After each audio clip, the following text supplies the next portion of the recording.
2009, I had some strange symptoms. I felt numbness and tingling and some pain on my left side.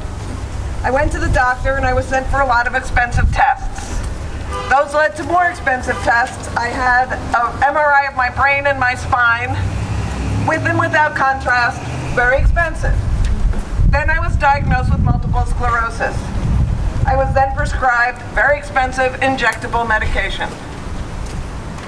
Later in 2009, my body went septic from diverticulitis. I was hospitalized, I had emergency surgery, and I remained in the hospital for 3 weeks running high fevers. I finally got out, and 10 months later I was back in the hospital for another major surgery. This was all on top of a recent diagnosis of multiple sclerosis. The American Health Care Act, if that becomes law, I would certainly qualify for pre-existing condition.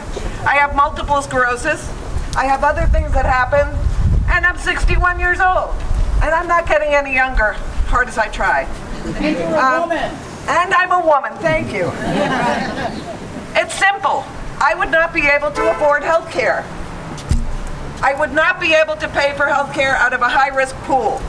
The hospital bills that I incurred for my 2 surgeries and hospitalization alone were over $800,000.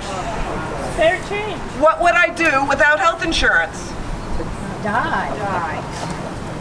According to the Institute of Medicine of the Academy of Sciences, the U.S. is the only wealthy industrialized nation that does not have a universal health care system. According to a Harvard Med School study in 2009, before the ACA, lack of health insurance was associated with over 44,000 deaths a year in the United States.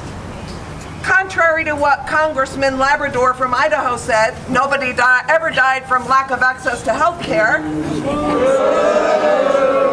This study showed that people without health insurance had a 40% higher risk of death due to lack of access to health care.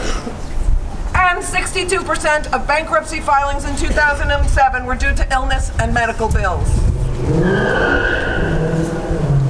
I now have health insurance through the Affordable Care Act. Buchanan running away. I depend on the Affordable Care Act.